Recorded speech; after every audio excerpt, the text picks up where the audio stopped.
고난의 정면 승부하라는 제목으로 하나님의 말씀 전하도록 하겠습니다. 1992년 영국에서 Drawn to Trouble, 사고치기 위해 그렸음이라는 다소 특이한 제목의 책이 출판되었는데, 이 책이 출판된 이후에 세계의 미술계가 발칵 뒤집혔다라고 합니다. 그 책의 저자가 누구였냐면 금세기 최고의 고미술품 위조가로 알려진 에릭 헵본이라는 사람이 그 책에서 저는 미술에 대해서 잘 모르지만 그 루벤스 혹은 라파엘로라고 하는 세계 최대의 미술가들의 작품을 자기가 위조해서 그것을 1000점 이상을 유통시켰다라고 고백했기 때문이에요. 그 책에서. 그 세계적인 미술가들의 작품은 한 개당 수백억이 넘을 정도로 엄청난 고가인데, 그것의 솜씨를 얼마나 완벽하게 했는지 어떤 전문가도 알아차리지 못할 정도로 이 사기 행각을 몇십 년 동안이나 했는데, 이 사람이 그것을 이제 전 언론에다 그냥 발표해 버린 겁니다. 사실 헵본은 8살 때도 굉장히 지능적인, 범죄적인 그런 지능이 있어서 학교에 불을 질러서 소년 감호소에 들어갈 정도로 어렸을 때부터 좀 이렇게 안 좋은 쪽으로 많이 개발됐었는데, 한때는 마음을 잡아서 그 청년 때 누구 밑에 들어갔었냐면은, 그 미술품이 이제 몇백 년이 지나다 보면 이것이 조금씩 이렇게 상하잖아요, 그림이. 그래서 그것을 복원하고, 정확하게 복원하고 수리하는 그 전문가 밑에서 이 훈련을 받았다고 그래요. 그런데 그 훈련가가 보니까 이 사람의 손재주가, 솜씨가 너무너무 좋은 거예요. 그래서 야, 네가 이 부분에서 조금만 더 열심히 노력하면 이 부분에서 굉장히 성공할 수 있겠다 그랬었는데, 이 사람이 이제 매번 그 다른 전문가들의 그런 미술 작품을 하나하나 따라서 수리해주고 복원해주는 일만 하다 보니까 그 사람들을 똑같이 그 기술을 마스터할 수 있는 그것이 생긴 거죠. 그래서 단지 이제 이렇게 다른 사람 것들을 이렇게 수리해주는 일뿐만 아니라 내로 한번 좀 해볼만 하겠는데, 그런 생각이 들면서 재미삼아, 시험삼아 실제로 한 사람의 작품을 그대로 위조하고 유통했는데, 이것이 진품으로 판정이 된 거죠. 그러니까 그때부터 이 사람의 사기 행각이 이제 마음 놓고 사기 행각을 펼치기 시작을 합니다. 그래서 그가 만든 거장들의 위조품들이 단 한 번도 걸리지 않고 예외 없이 경매장을 거쳐서 개인 미술 애호가들의 집들에 팔리고, 심지어 대형 박물관에도 걸리고, 또 미국의 워싱턴 박물관에도 세계 굴지의 미술관에 엄청나게 비싼 값으로 팔려나가기 시작하는 거예요. 그래서 헵본의 솜씨가 얼마나 좋은지 30여 년간 단 한 건도 걸리지 않았다는 거예요. 그래서 실제로는 간혹 가다가 박물관에서 이거 좀 이상한데 라는 그 의심은 들었지만, 실제적으로 그것을 밝히다 보면 자기 미술관의 그 가치나 이런 것들이 뚝 떨어지기 때문에 벙어리 냉가슴 앓듯이 그냥 끙끙 앓다가 넘어가 버렸다라는 거예요.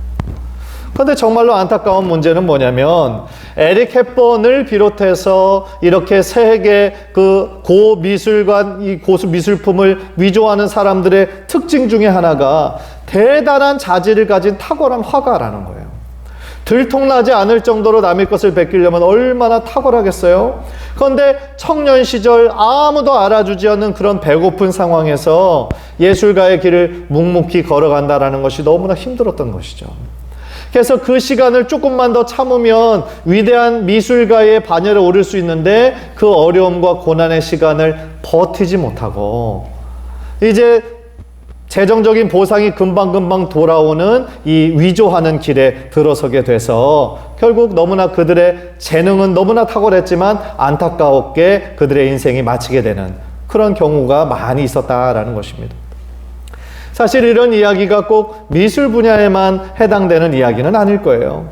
어떤 분야든지, 우리가 맡은 일하고 있는 분야가 어떤 분야든지 그 분야에서 탁월함을 드러내고 있는 사람들을 보면 성공했던 숫자만큼이나 훨씬 더 많은 숫자는 실패하고 좌절하는 그 고난의 시간들을 반드시 거쳤다라는 것이죠.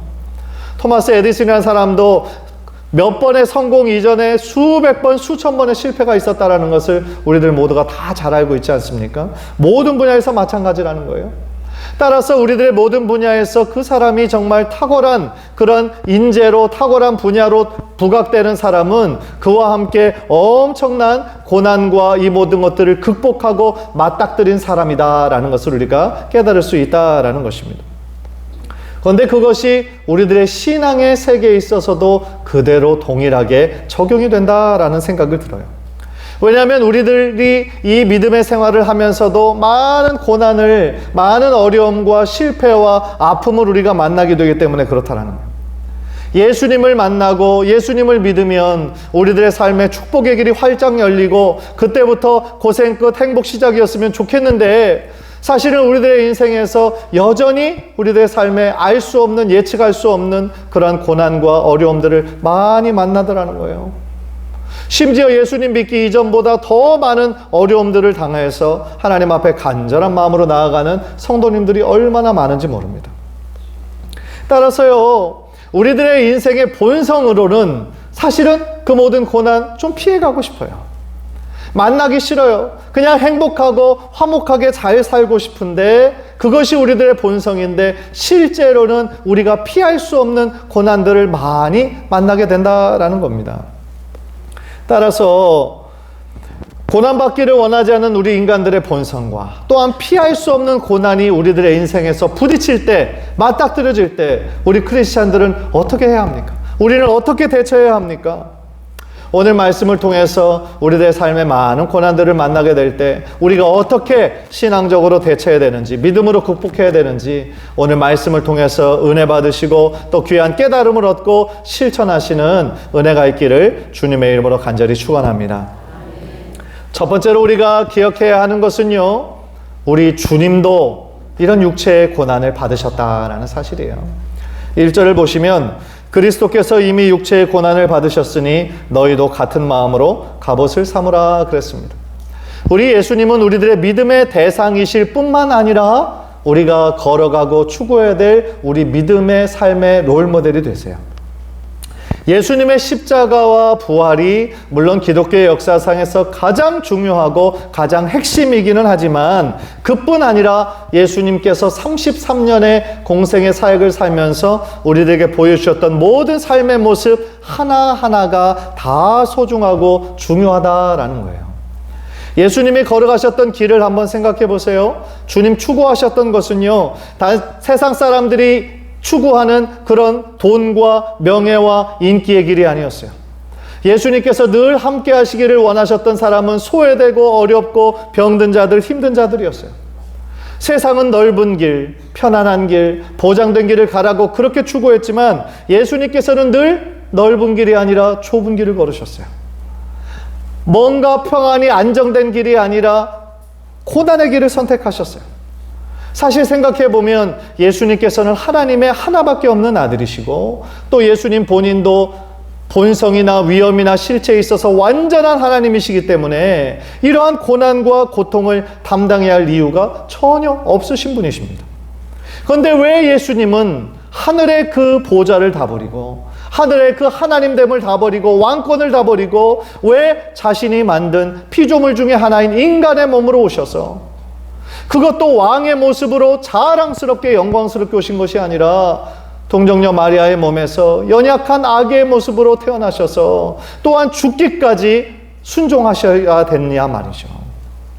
우리들의 머리로는 왜 그렇게 하지 않으셔도 되는데 왜 예수님은 굳이 그 고난의 길을 선택하셨을까라는 생각이 우리가 든단 말입니다. 답은 단 한 가지예요. 왜냐하면 예수님이 우리를 너무 사랑하시기 때문에. 여러분 한 분 한 분을 너무나 사랑하시기 때문이시라는 거죠.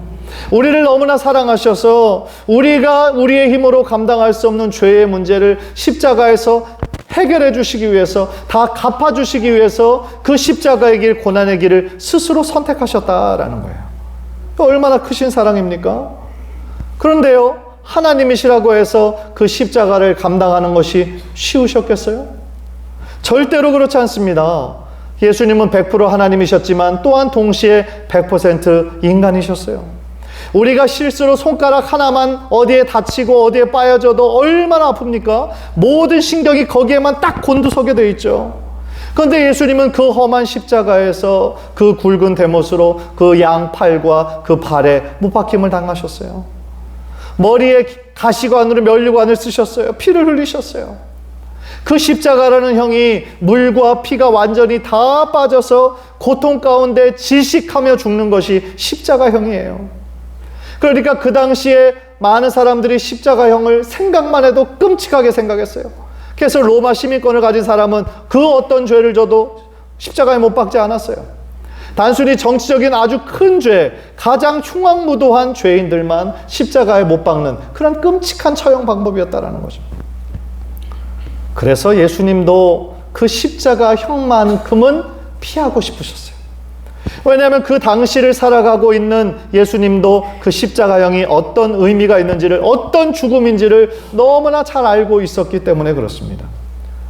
그런데 예수님께서 우리를 너무나 사랑하셔서 우리 인간의 모든 죄를 대속하기 위해서 오셨기 때문에 그거를 아셨지만 그래도 그 십자가만은 피하고 싶은 것이 예수님의 솔직한 마음이셨던 거예요. 그래서 겟세마네 기도의 내용을 보면 예수님의 솔직한 마음이 얼마나 잘 그려져 있는지 모릅니다. 아버지께는 모든 것이 가능하오니 이 잔을 내게서 옮기시옵소서, 그렇게 기도하셨어요. 그러니까 이것을 조금 쉽게 해석을 하면, 하나님 다른 길은 없습니까? 십자가 외에 다른 길은 없습니까? 그렇게 기도하셨던 거예요. 십자가만은 피하고 싶으셨던 것이 예수님의 솔직한 마음이셨던 거죠. 얼마나 간절히 기도하셨던지 그의 땀방울이 핏방울이 될 정도로 기도하셨다 그랬어요. 그런데 마침내 예수님께서는 자신의 뜻을 내려놓으셨어요. 아버지 하나님의 뜻에 순종하십니다. 그래서 자신은 정말 피하고 싶으셨지만 내 원대로 마시고 내 아버지의 뜻대로 되기를 원합니다. 그렇게 순종하시고 그 골고다의 길, 십자가의 길을 걸어가셨던 거예요. 왜냐하면 예수님께서 기도하시면서 그 십자가 외에 다른 방법이 없다라는 것을 너무나 아셨기 때문이고, 자신의 인간적으로는 피하고 싶지만 하나님께서 인간의 구원을 위해 세워놓으신 하나님의 유일한 길이 바로 십자가라는 것을 아셨기 때문에 그 고난을 피하지 않으시고 그 고난을 맞닥뜨리신 것이죠. 그래서 마침내 사망과 죽음의 권세를 깨뜨리시고 3일 만에 부활하셔서 부활의 첫 열매가 되셨다라는 거예요. 따라서요, 우리가 주님을 믿고 따르는 우리 크리스찬들의 삶 가운데 고난이 다가올 때, 우리가 예측할 수 없는 수많은 어려움과 갈등과 눈물과 아픔의 시간이 있을 때 우리가 어떻게 해야 할지를 우리 예수님께서는 이미 십자가에서 순종하심으로 우리들에게 그 본을 보여주셨다라는 거예요.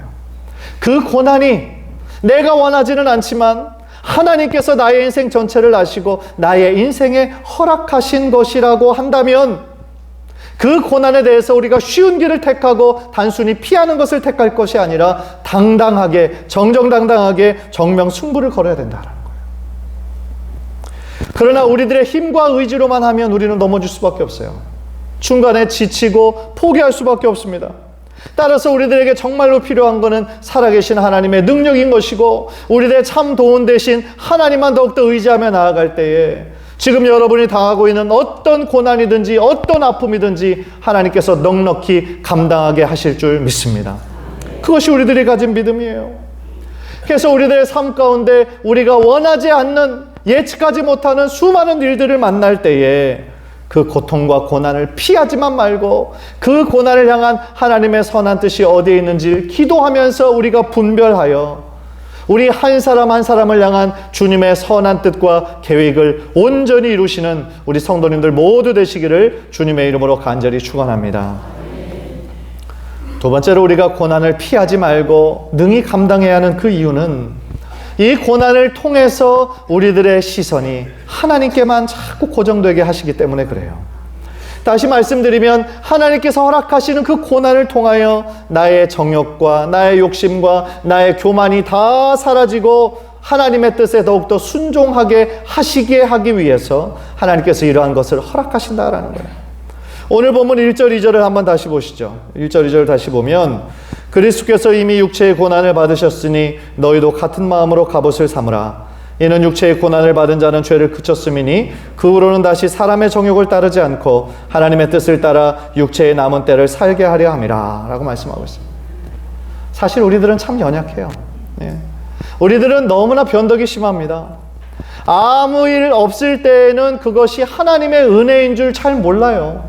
하나님의 은혜, 하나님의 도우심으로 바로 직전에도 우리를 도와주시고 극복해 주셨는데 그 은혜를 어느 순간 잊어먹을 때가 얼마나 많은지 몰라요. 따라서 그럴 때마다 우리들이 어떻게 됩니까? 죄에 대한 면역력이 떨어져요. 우리들의 마음이 해이해집니다. 그래서 사단의 유혹과 공격이 있을 때마다 너무나 쉽게 무방비로 넘어지게 된다라는 거예요. 성경에 많은 사람들을 한번 살펴보세요. 저들이 정말 어려움 한가운데 있을 때 넘어진 사람은 거의 없습니다. 저들이 신앙적으로 넘어질 때는 저들의 삶에 아무런 문제가 없을 때예요. 평안할 때예요. 모든 것이 잘 진행되고 있을 때 저들이 사단의 공격과 유혹에 그대로 넘어가 버리지 않습니까? 따라서 우리들의 삶 가운데 가끔씩 하나님께서 고난을 허락하신다라는 것은 결국 반대로 얘기하면 그것 자체가 하나님의 사랑이고 하나님의 관심이 될 수 있다는 거예요.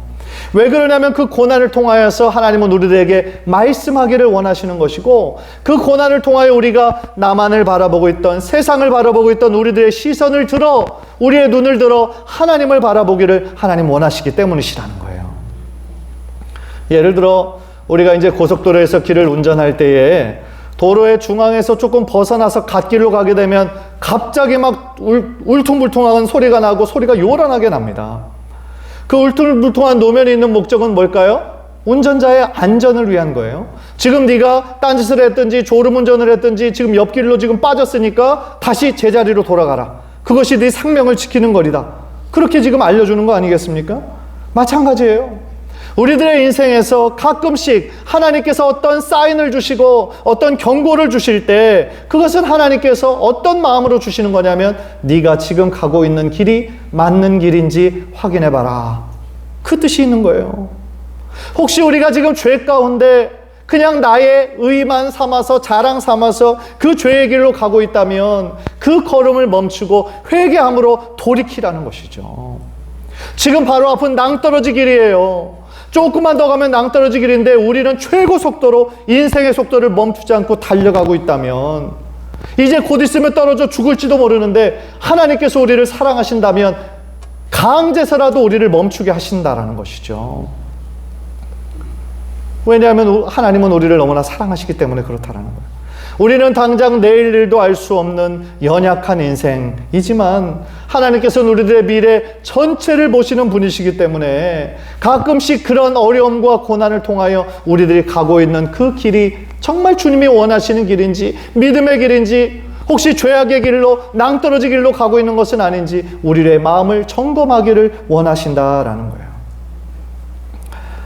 우리가 살아가면서 가장 자주 당하는 어려움 중에 하나가 바로 재정적인 어려움일 거다라는 생각을 해봅니다.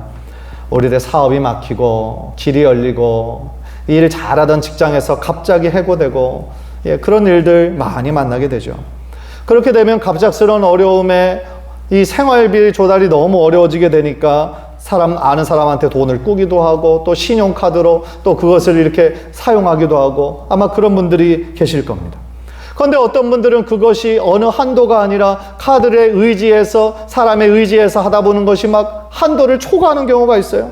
나중에는 노예와 같이 얽매이게 돼가지고 정상적인 생활을 할 수 없는 상황까지 이르게 되는 일들을 가끔씩 만나게 됩니다. 안타까운 일이에요. 제가 미국에서 유학생활할 때도 같은 아파트에 사는 한 전도사님이 어느 날 되게 고민을 하시면서 저에게 오시더라고요. 그러면서 요즘 너무 이게 경제적인 문제로 너무 힘들다고 막 고민을 얘기하시는 거예요. 그래서 아는 사람한테 돈도 빌리고 또 카드도 막 열었는데 이걸로도 해결이 안 되고 이제 신용카드도 사용 한도가 다 초과돼서 이제 어떻게 될지 모르겠다는 거예요.